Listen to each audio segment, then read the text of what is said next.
अस्सलाम स्टूडेंट्स, आज हम स्टार्ट करेंगे न्यूट्रिशन का टॉपिक है मेल न्यूट्रिशन 9 का।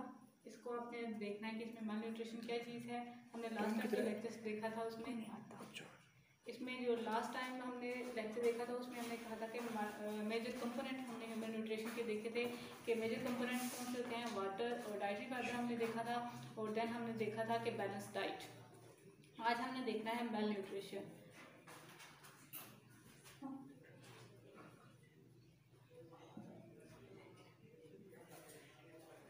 जब हमने लास्ट लेक्चर में बैलेंस डाइट को देखा था, हमने कहा था कि ऑर्गेनिज्म जब न्यूट्रिशन लेते हैं तो उसमें बैलेंस होना ज़रूरी है। अगर आज हमने जो टॉपिक देखना है यह है मेल न्यूट्रिशन। मेल न्यूट्रिशन क्या चीज़ है कि अगर आप न्यूट्रिशन ले रहे हैं, अगर आप डाइट ले रहे हैं तो वो या तो एक्सेस में ले लें या आप उसका शॉर्टेज करवा लें कि फूड आप या तो बहुत ज़्यादा ले लेते हैं या आप फूड कम लेते हैं। कि इसमें ये है कि आपको जितनी रिक्वायरमेंट चाहिए उस या तो आप उससे कम न्यूट्रिशन लेते हैं या रिक्वायरमेंट से ज़्यादा न्यूट्रिशन ले लेते हैं।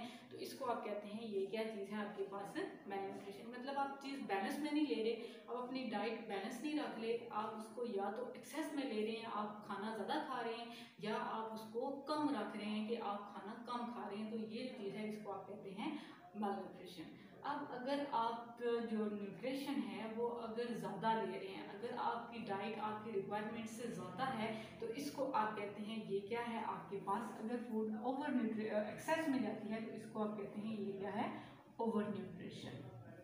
कि ये आप क्या कर रहे हैं, डाइट ज़्यादा ले रहे हैं। और यही डाइट अगर आप कम ले रहे हैं, कम मतलब आपकी रिक्वायरमेंट से आप चीज़ कम ले रहे हैं, तो इसको आप क्या कहते हैं, ये है आपके पास अंडर न्यूट्रिशन। ये दो चीज़ें हैं इसमें, एक मेल न्यूट्रिशन में कि आप कहते हैं कि न्यूट्रिशन या आप एक्सेस में ले लेते हैं या आप उसका शॉर्टेज करवा देते हैं। अगर आप एक्सेस में फूड लेते हैं तो इसका मतलब है कि आप क्या कर रहे हैं, ओवर न्यूट्रिशन कर रहे हैं, आप ज़्यादा खाना खा रहे हैं। और अगर आप कम खाना खा रहे हैं तो इसको आप कहते हैं ये क्या है आपके पास अंडर न्यूट्रिशन। अब अगर आप ज़्यादा खाना खाएंगे तब भी आपको प्रॉब्लम होगी, अगर आप कम खाना खाएंगे तो इसकी वजह से भी आपको प्रॉब्लम होगी, क्योंकि आपको बैलेंस चाहिए ना। बैलेंस नहीं होगा तो कम होगी तब भी प्रॉब्लम, ज़्यादा होगी तो कम तब भी प्रॉब्लम।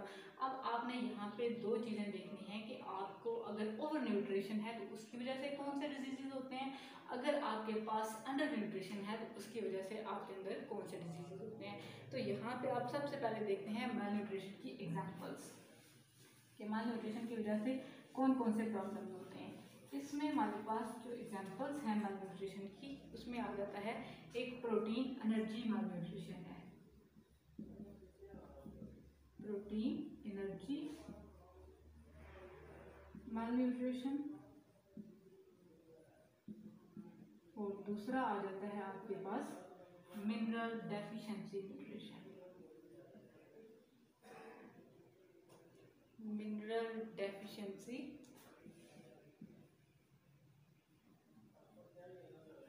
डिजीज।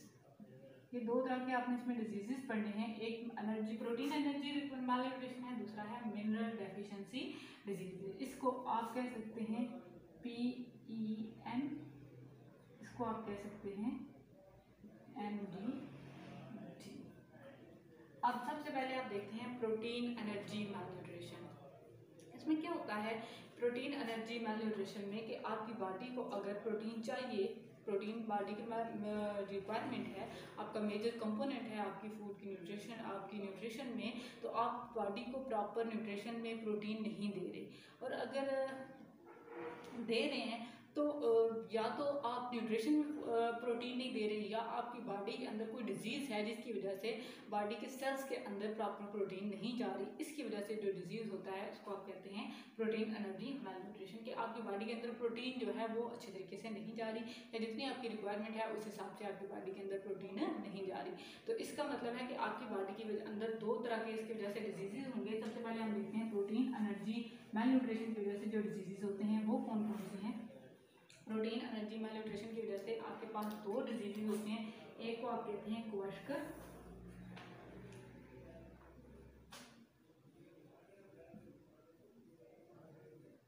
और दूसरा जो डिजीज़ है इसको आप कहते हैं मरासमस।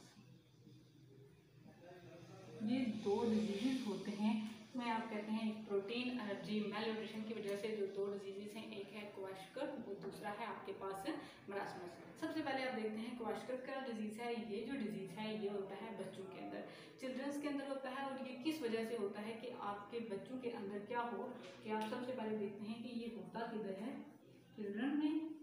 और ये किस वजह से होता है कि प्रोटीन के लेके की वजह से आपकी बॉडी के अंदर क्या है, प्रोटीन डेफिशिएंसी है। प्रोटीन के ना होने की वजह से आप बच्चों के अंदर डिजीज़ होता है जिसको आप कहते हैं, ये कौन सा डिजीज़ है, क्वाशकर। अब ये डिजीज़ किस तरह से होता है कि जिन बच्चों के अंदर ये डिजीज़ होगा, हमें कैसे पता चलेगा कि इस बच्चे के अंदर ये डिजीज़ है या नहीं है। तो उस बच्चे के अंदर हमें सिम्टम नजर आएंगे। सिम्टम किस तरह से होंगे कि इस डिजीज़ के बच्चे के अंदर क्या होगा कि उसका स्टमक जो है वो स्वलन हुआ है।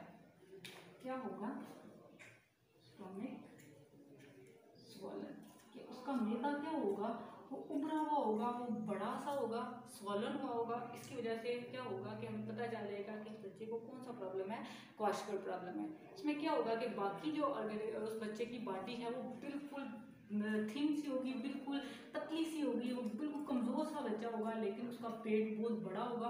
पेट बड़ा क्यों होगा, क्योंकि उसका स्टमक बड़ा होगा। इस वजह से हम कहते हैं कि उस बच्चे को क्या है, कौन सा प्रॉब्लम है, क्वाशकर का डिजीज़ है। अब क्या होगा, इसमें और भी सिम्टम होते हैं कि एक तो उसका स्टमक स्वलन हो जाता है, बड़ा हो जाता है। दूसरा उसके टीथ लॉस हो जाते हैं, दांत गिर जाते हैं, हेयर लॉस हो जाता है, परमानेंट लॉस भी हो सकता है। और एक और बात जो इसमें सबसे इम्पॉर्टेंट है वो होती है कि इसका जो क्वाशकर का डिजीज़ का जो बच्चा होता है उसकी बॉडी के अंदर एंटीबॉडीज़ बनना स्टॉप हो जाती हैं। एंटीबॉडीज़, ब्लड के अंदर एंटीबॉडीज़ नहीं बनती, जिसकी वजह से हम कहते हैं कि ये एक बड़ा प्रॉब्लम हो सकता है उस बच्चे के लिए। अब इसका ट्रीटमेंट हम कैसे कर सकते हैं क्वाशकर के डिजीज़ को, कि इसके ट्रीटमेंट में हम कहते हैं कि जाहिर सी बात है प्रोटीन डेफिशिएंसी की वजह से ये डिजीज़ हो रहा है, तो हमें क्या करना पड़ेगा, हमें उस बच्चे को प्रोटीन्स देनी पड़ेंगी। अब प्रोटीन देंगे तो बच्चा क्यूरेशन की तरफ जा रहा है, लेकिन अक्सर केसेस में जब कंडीशन सीवियर हो जाती है तो बच्चे की डेथ भी हो सकती है। नेक्स्ट है आपके पास मरासमस। मरासमस भी आपके पास एनर्जी लेकिन की वजह से, एनर्जी ना होने की वजह से डिजीज़ होता है। इसमें क्या होता है कि क्वाशकर में आपने कहा कि स्पेसिफिक है कि प्रोटीन की वजह से, प्रोटीन नहीं होगी तो हमारी जो बच्चा है उसको डिजीज़ हो सकता है क्वाशकर। मरासमस में क्या हो सकता है कि जो एनर्जी के आपने कंपोनेंट पढ़े, मेजर कंपोनेंट हैं लिपिड, प्रोटीन्स, कार्बोहाइड्रेट्स, मिनरल्स या विटामिन, इनमें से कोई भी अगर कम होगा, किसी की भी डेफिशिएंसी होगी तो बच्चे के अंदर एनर्जी कम होगी। एनर्जी के ना होने की वजह से बच्चे को प्रॉब्लम हो सकता है कौन सा, मरासमस। तो आप इसमें कह सकते हैं, जैसे आपने क्वाशकर में कहा कि लीकेज ऑफ प्रोटीन की वजह से ये डिजीज़ होता है, तो यहाँ पे आप कह सकते हैं कि एनर्जी रिड्यूस होती है, एनर्जी कम होती है, इसकी वजह से बच्चे को प्रॉब्लम होता है कौन सा, मरासमस। अब इसमें क्या होता है कि बाकी जैसे आपने क्वाशकर में कहा कि बच्चा बहुत वीक होता है, बहुत कमज़ोर होता है, उसका पेट बहुत बड़ा होता है। इस कंडीशन में बच्चे क्या होते हैं कि बहुत ज़्यादा वीक होते हैं, उनकी जो बॉडी है वो बहुत थिन होती है। उनकी बॉडी क्यों थिन होती है, क्योंकि एनर्जी कम होती है। एनर्जी कम होने का क्या मतलब है कि उसकी बॉडी के अंदर फैट्स नहीं है, मसल नहीं है। तो इसकी वजह से आप कह सकते हैं कि वो बच्चा जिस बच्चे को मरासमस होगा वो बहुत ज़्यादा वीक होगा, उसके अंदर मसल्स नहीं होंगे, उसके अंदर फैट्स नहीं होंगे। अब क्या होता है, इसकी वजह से अब मरासमस का जो बेबी है उसको क्या होगा कि उसके अंदर टेम्परेचर उसका बहुत लो होगा। अब जब टेम्परेचर उसकी बॉडी का लो होगा तो एंजाइम वहाँ पे प्रॉपर फंक्शन नहीं कर सकेंगे। जब एंजाइम फंक्शन नहीं कर सकते तो उसका मतलब उसकी बॉडी के अंदर मेटाबॉलिज्म भी नहीं होगा। और जो एक सीवियर कंडीशन होती है वो ये है कि इस बच्चे को, जो मरासमस का वाला जो बच्चा है, इसको अनीमिया भी हो सकता है। इसकी ट्रीटमेंट हम कैसे कह सकते हैं कि हम इसकी न्यूट्रिशन अच्छी करें, इसकी फूड अच्छी करें, कि एनर्जी की रिक्वायरमेंट इसकी कंप्लीट कर दें, जितनी इसको एनर्जी चाहिए वो एनर्जी रिक्वायरमेंट फुलफिल करें तो वो बच्चा क्योर हो सकता है। लेकिन अगर कंडीशन सीवियर हो तो बच्चे की डेथ भी हो सकती है। नेक्स्ट है हमारे पास मिनरल डेफिशिएंसी डिजीज़। हमने ये मेल न्यूट्रिशन में, प्रोटीन एनर्जी मेल न्यूट्रिशन में दो चीज़ें हमने पढ़ी, एक होता है डिजीज़ क्वाशकर, दूसरा होता है हमारे पास मरासमस। ये दो चीज़ें हमने पढ़ी हैं।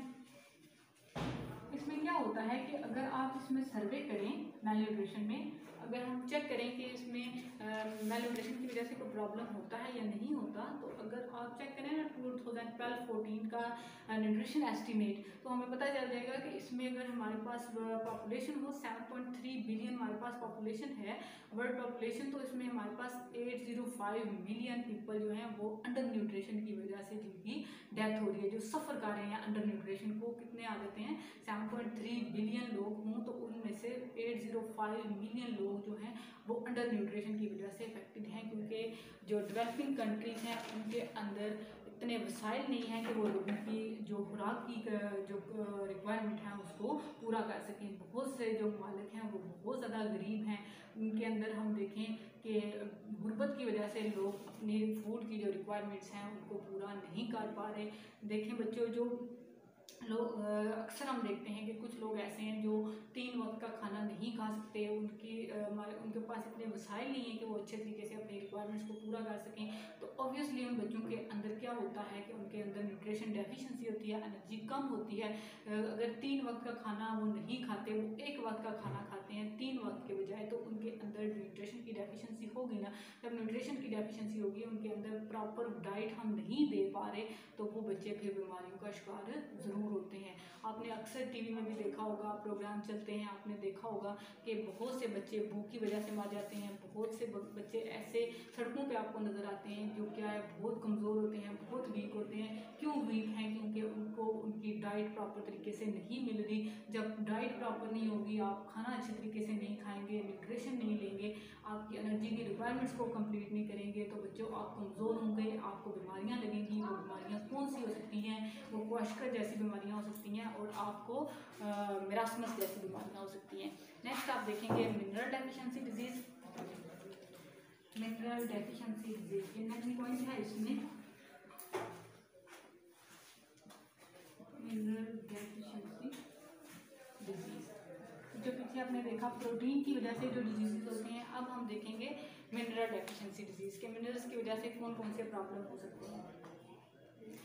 इसमें जो नेक्स्ट चीज़ है वो ये है कि हमारी बॉडी के अंदर जैसे प्रोटीन्स हमें चाहिए, जैसे हमें कार्बोहाइड्रेट चाहिए, जैसे हमें लिपिड चाहिए, बिल्कुल उसी तरह हमें हमारी बॉडी के अंदर कौन सी चीज़ चाहिए, हमें मिनरल्स भी चाहिए। अब मिनरल्स कौन कौन से हैं हम यहाँ पे देखते हैं। एक है आयरन को हम स्टडी करेंगे, दूसरा हम कौन सी चीज़ देखेंगे, आयोडीन।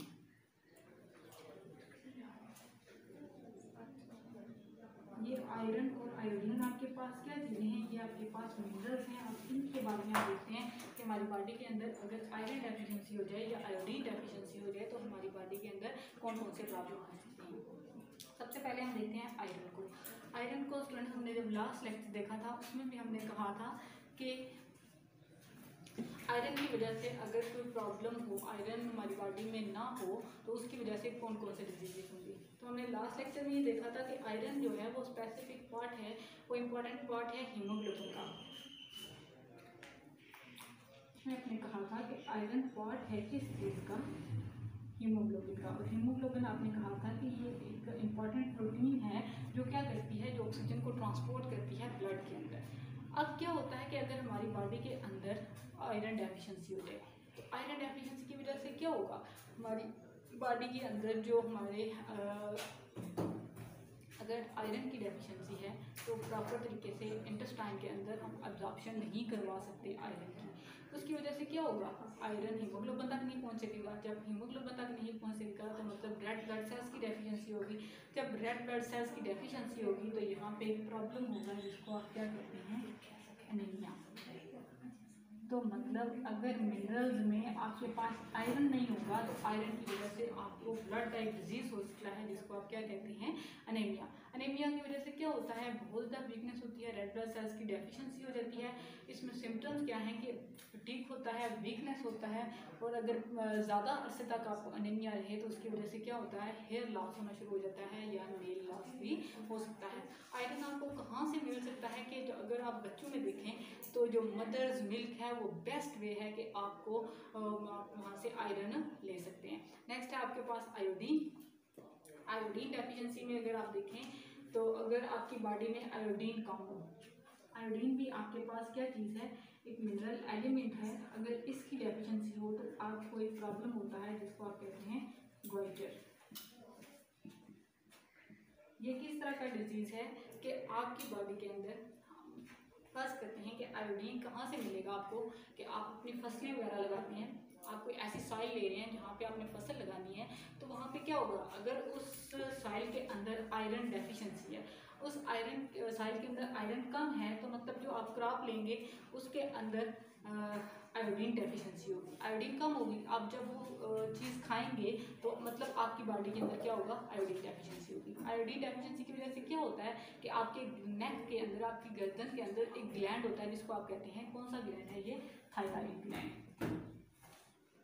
इस थायराइड ग्लैंड के क्या क्या काम है कि जब आयोडीन आपकी बॉडी के अंदर फुल कंसंट्रेशन में होता है तो ये ग्लैंड आयोडीन की वजह से हार्मोन रिलीज करता है, थायरॉक्सिन। अब क्या होता है कि जब आपकी बॉडी के अंदर आयोडीन कम होता है तो ये हार्मोन जो है, ये जो ग्लैंड है, ये अपने हार्मोन को रिलीज नहीं करता, जिसकी वजह से इस ग्लैंड का साइज आपके नेक के अंदर ब्लॉक हो जाता है। आपका नेक के अंदर जब ये ग्लैंड बड़ा हो जाता है तो इस कंडीशन को आप क्या कहते हैं, ये क्या है आपके पास, गाइटर। बच्चों जिसको आप गिलड़ कहते हैं अपनी जुबान में, उसी को ही साइंस में गाइटर कहते हैं। कि ये गिलड़ क्यों होता है, ये आयोडीन डेफिशिएंसी की वजह से आपको गाइटर होता है। नेक्स्ट हम देखेंगे ओवर इनटेक ऑफ न्यूट्रिएंट्स, कि अगर आप, ये तो आपने देखा मेल न्यूट्रिशन, कि अगर फूड आप कम ले रहे हैं तो उसकी वजह से, अगर आपकी फूड की डेफिशिएंसी है फूड न्यूट्रिशन की, तो उसकी वजह से आपको डिजीजेस होते हैं, आपको क्वाशकर होता है, मिरासमस होता है, गाइटर हो सकता है, आपको अनेमिया हो सकता है, ये वाली प्रॉब्लम्स हैं। नेक्स्ट है आपके पास इसमें कि अगर आप फूड ज़्यादा ले रहे हैं, ओवर इनटेक कर रहे हैं न्यूट्रिशन का, तो आपको कौन कौन से प्रॉब्लम हो सकते हैं। ओवर इनटेक ऑफ न्यूट्रिशन, ज़्यादा खाना खाएंगे तो कौन कौन से प्रॉब्लम हो सकते हैं। इसकी वजह से क्या होता है कि अगर आप न्यूट्रिशन ज़्यादा ले रहे हैं तो उसकी वजह से भी आपको प्रॉब्लम होंगे, कि अगर आप हाई कंसंट्रेशन में कार्बोहाइड्रेट्स ले रहे हैं तो ये कार्बोहाइड्रेट्स या फैट्स क्या होंगे, आपकी बॉडी के अंदर डिपॉजिट होना शुरू हो जाएंगे। डिपोजिशन की वजह से क्या होगा, आपको प्रॉब्लम हो सकता है कौन सा, ओबेसिटी का, कि आप अगर ज़्यादा खाना खाएंगे तो क्या होंगे, आप मोटे हो जाएंगे। नेक्स्ट है, अगर आप विटामिन डी एक्सेस में लेते हैं तो उसकी वजह से क्या होगा कि आपकी बॉडी के अंदर कैल्शियम डिपोजिशन ज़्यादा होना शुरू हो जाएगा, आपके बॉडी के टिश्यू के अंदर कैल्शियम ज़्यादा डिपॉजिट हो जाएगा। और अगर इसी तरह आप फैट्स ज़्यादा लेते हैं तो आपको क्या होगा, आपकी बॉडी के अंदर कोलेस्ट्रॉल लेवल बढ़ जाएंगे, जिसकी वजह से आपको क्या होगा, आपको हार्ट प्रॉब्लम भी हो सकते हैं। तो बच्चों आज आपने क्या पढ़ा है, हमने मेल न्यूट्रिशन पढ़ा, मेल न्यूट्रिशन में आपने प्रोटीन डेफिशिएंसी डिजीज़ पढ़े और साथ में आपने मिनरल डेफिशिएंसी डिजीज़ पढ़े। लास्ट में आपने पढ़ा ओवर इनटेक ऑफ न्यूट्रिएंट्स, के अगर न्यूट्रिएंट्स आप ज़्यादा लेंगे, खाना ज़्यादा खाएंगे तो आपको कौन कौन से प्रॉब्लम हो सकते हैं। नेक्स्ट हम देखेंगे इफेक्ट्स ऑफ मेल न्यूट्रिशन। अल्लाह हाफिज़।